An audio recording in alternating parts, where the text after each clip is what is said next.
राधे राधे प्यारे भक्तों।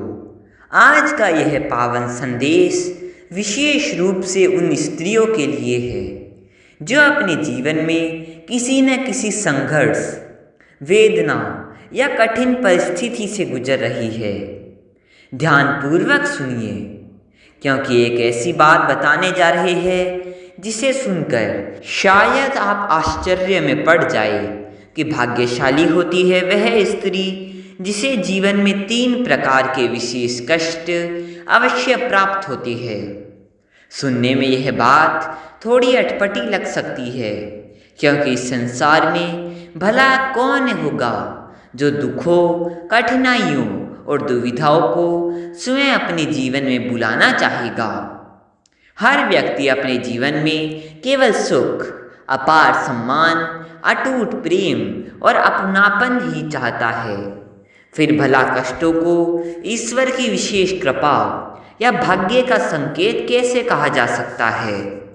लेकिन जीवन का एक अत्यंत गहरा सत्य यह है कि कुछ दुख ऐसे होते हैं जो हमें गिराना या नष्ट करने नहीं आते, बल्कि वे हमें नया जीवन देने और उठाने आते हैं।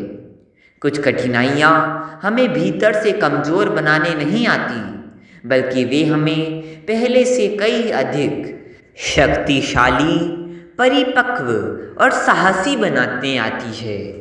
यही सनातन नियम एक स्त्री के जीवन पर भी पूर्णतः लागू होता है, क्योंकि भगवान जब किसी स्त्री के लिए कुछ विशेष और असाधारण सोचते हैं, तब वे उसे सामान्य परिस्थितियों की ढाल में नहीं रखते, बल्कि वे उसे जीवन के कुछ ऐसे असाधारण अनुभवों से गुजारते हैं जो उसके भीतर युगों से सोई हुई शक्ति और चेतना को जागृत कर देते हैं। जब तक जीवन सरल, सुगम और शांत रहता है, तब तक मनुष्य को अपनी वास्तविक क्षमताओं, सहन शक्ति और असीम सामर्थ्य का रत्ती भर भी पता नहीं चलता। लेकिन जैसे ही जीवन के थपेड़े और भयंकर चुनौतियाँ सामने आती है, वैसे ही उसके भीतर की सुप्त शक्ति प्रकट होने लगती है। यही भगवान की सबसे अद्भुत और दिव्य व्यवस्था है, जिन्होंने एक स्त्री को केवल ममता, दया और कोमलता ही नहीं दी, बल्कि उसे असीम सहनशीलता, पर्वत जैसा धैर्य और त्याग तथा समर्पण का ऐसा महान वरदान भी दिया है जो किसी अन्य में संभव नहीं।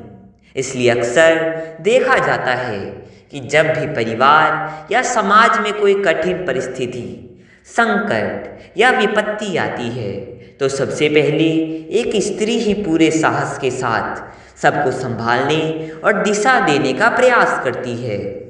वह स्वयं अगाध दुख में होती है, फिर भी दूसरों को निरंतर साहस बंधाती है। वह स्वयं भीतर से परेशान और त्रस्त होती है, फिर भी अपने परिवार के ताने बाने को कभी टूटने नहीं देती। वह स्वयं अकेले में रोना चाहती है, लेकिन अपने अश्रुओं को दुनिया से छुपाकर सदा मुस्कुराती रहती है, और यही उसके अस्तित्व की महानता है।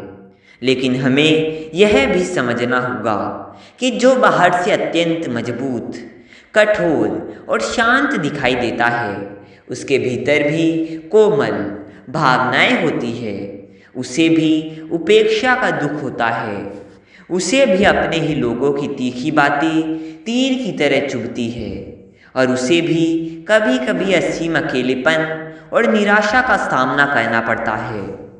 फिर भी वह निरंतर आगे बढ़ती रहती है, क्योंकि ईश्वर ने उसके भीतर एक विशेष दिव्य ज्योति रखी है।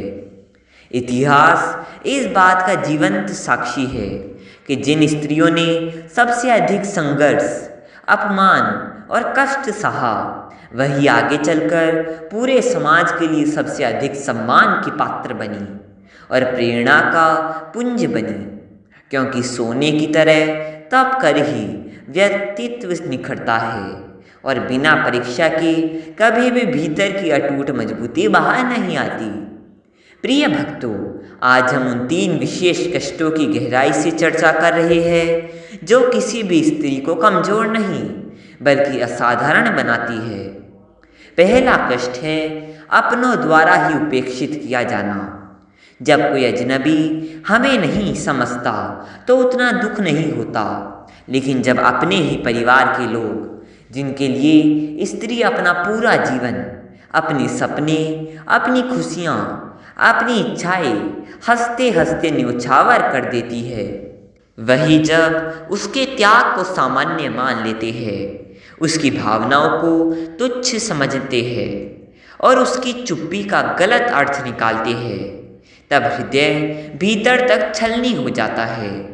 लेकिन यही उपेक्षा उसे सिखाती है कि उसकी असली पहचान लोगों की खोखली प्रशंसा या स्वीकृति से नहीं, बल्कि उसके अपने उच्च चरित्र और ईश्वर के प्रति निष्ठा से बनती है।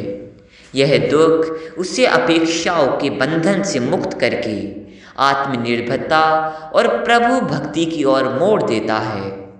दूसरा कष्ट है अकेले संघर्ष करना। जीवन में एक ऐसा मोड़ अवश्य आता है जब स्त्री को लगता है कि उसकी लड़ाई में कोई उसका साथ देने वाला नहीं है। वह भीड़ में होकर भी बिल्कुल अकेली है, सबको संभाल रही है, लेकिन उसे संभालने वाला कोई नहीं है। यह अकेलापन बहुत पीड़ादायक होता है, परंतु यही वह समय होता है जब ईश्वर सहारे के सारे तिनके हटा देते हैं, ताकि वह अपने भीतर छिपी अनंत आत्मशक्ति और आत्मनिर्भरता को पहचान सके और केवल परमेश्वर का हाथ थामना सीख ले। क्योंकि जो अकेले संघर्ष करके आंसुओं को पी जाती है, फिर दुनिया की कोई भी चुनौती उसे कभी डिगा नहीं सकती। तीसरा और सबसे गहरा कष्ट है गलत समझे जाने का दर्द। जब नीयत पूरी तरह साफ हो, मन निष्पाप हो और किसी का बुरा न चाहा हो, फिर भी लोग आपको गलत समझ ले, आपकी अच्छाई का गलत फायदा उठाए और आपके त्याग को आपकी कमजोरी मान ले, तो मन टूट सा जाता है। परंतु यहीं पर भगवान उसे मौन और धैर्य की सबसे बड़ी शिक्षा देती है कि हर बात की सफाई देना आवश्यक नहीं होता, हर आरोप का उत्तर देना जरूरी नहीं होता, क्योंकि सत्य स्वयं प्रकाशमान हो और समय आने पर ईश्वर स्वयं सत्य को सबके सामने सिद्ध कर देते हैं। ये तीनों कष्ट बाहर से भले ही भयंकर दुख प्रतीत होते हैं, परंतु भीतर से उपेक्षा आत्मसम्मान जगाती है। अकेलापन अटूट आत्मनिर्भरता देता है और गलत समझा जाना मौन तथा सीम धैर्य की शक्ति प्रदान करता है। इसलिए हे नारी, अपने जीवन के इन संघर्षों से कभी मत घबराओ और न ही अपने मन में किसी के प्रति कटुता या द्वेष आने दो, क्योंकि दर्द कुछ समय का होता है, लेकिन कटुता जीवन भर आत्मा को जलाती है। जो भी दुख मिले उसे ईश्वर की एक दिव्य योजना और अपने व्यक्तित्व को निखारने का माध्यम मानकर स्वीकार करो।